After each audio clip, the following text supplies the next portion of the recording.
The fourth team that we're going to bring out is EasyComply, and again we've got a wonderful mentor to contextualise that for you. Bruce is going to come up and introduce Suki. Bruce, thank you.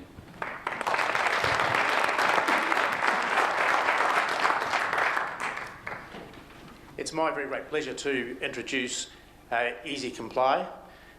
We got together on this because the hospitality industry is facing some serious shortages and looking to introduce labour and skills from overseas, and that requires the completion of forms. I guess most of you understand that forms and processes are developed by government, for government, by government, to meet government's needs. So they're not often driven from the needs of business and the person who has to complete the forms.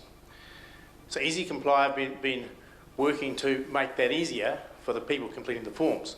Now there's some major benefits for government because the reality is they're not completed accurately, they have to go back to be reworked, and for business the same issue is more work, more rework and more time. The EasyComply team have been really great to work with. They've been focused and passionate, and they've been flexible. They've hit a number of major speed bumps, they've refocused and moved on, and all credit to them for that. When I look across the whole of government and think about the number of processes, forms that have to be completed by all of us numerous times every year, I believe that EasyComply have got a lifetime's work in front of them. Please welcome Susie.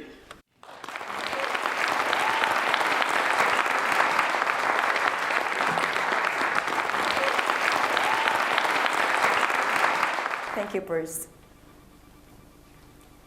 Would you wait 119 days to hire a worker? Hi, I'm Suki from EasyComply, making compliance easy for business. 97% of New Zealand businesses are small to medium-sized enterprises with less than 20 employees. And for many of them, compliance is the last thing on their minds. EasyComply turns complex government requirements into simple language and format that businesses understand. We are a service that helps businesses to comply with government requirements. We work with business and government to explore compliance pain points, rapidly prototype solutions, and redesign government interactions with business at the centre. We have looked into the problem of employers not knowing what to do to support a migrant worker's work visa application. Let me tell you a story about Jo. Jo is a director of river rats in Rotorua. Every year, she employs at least 12 grade 4 and 5 rafting guides for the summer season.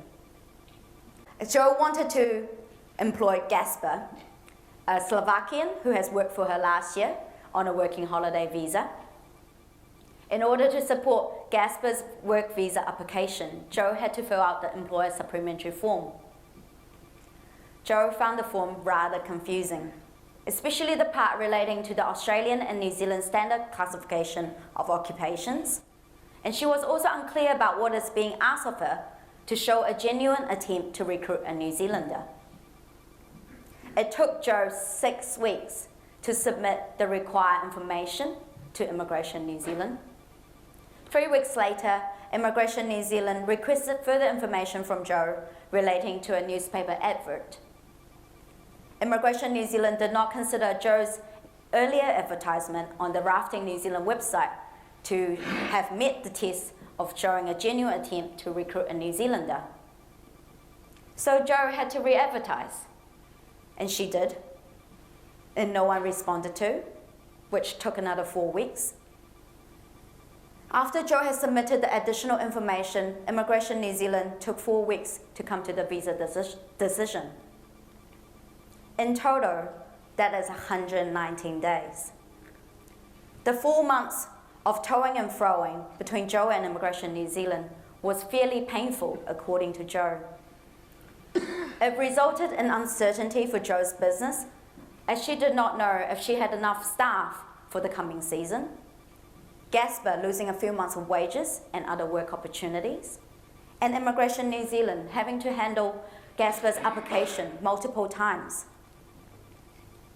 Joe and Gasper's story is not uncommon. There are over 32,000 essential skills work visa applications per year, which require the employer supplementary form. And about half of these have similar problems. That is 16,000 employees not being able to start work on time, and a bunch of unhappy employers. This sadly slows down our economy.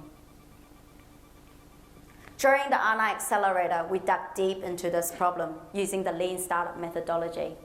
And this is a sample of the companies that we have talked to. We learned about their pain points. We built a paper-based prototype. We tested and measured our results. And we found out that the employers struggle to submit the required information to Immigration New Zealand because of complex language and unclear expectations. The most difficult part of the form relates to the question, have you advertised? The employers that we have talked to told us that they do not understand what the outcome of advertising means. So they either provide too little or too much information, both of which results in wasted time and effort for Immigration New Zealand and the employers. Again, double handling of applications and delays.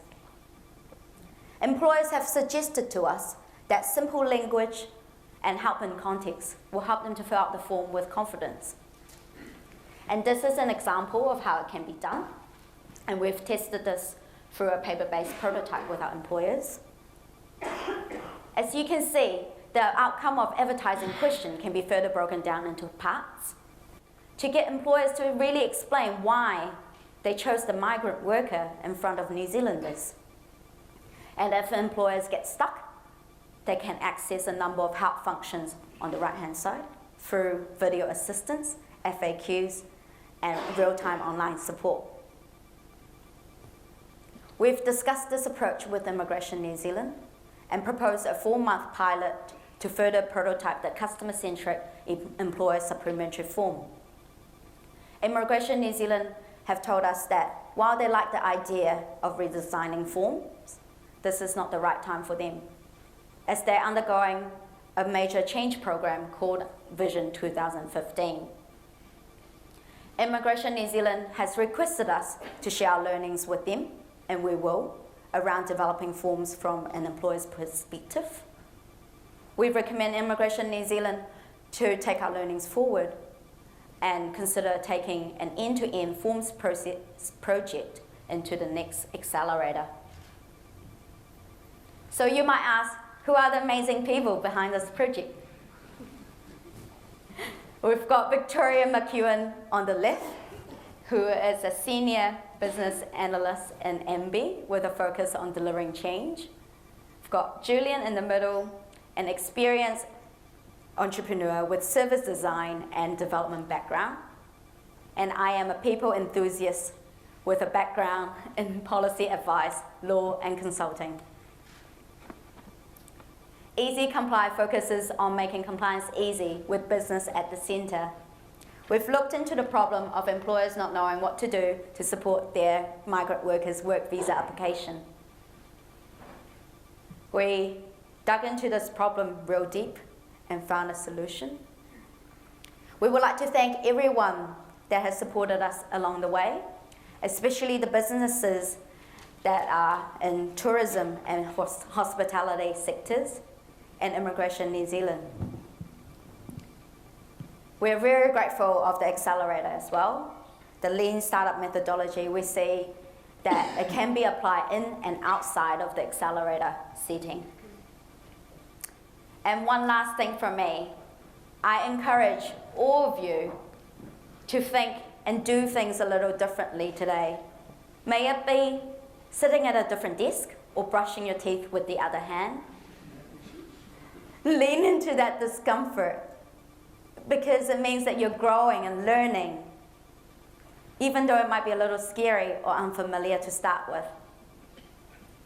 And this is us. Thank you.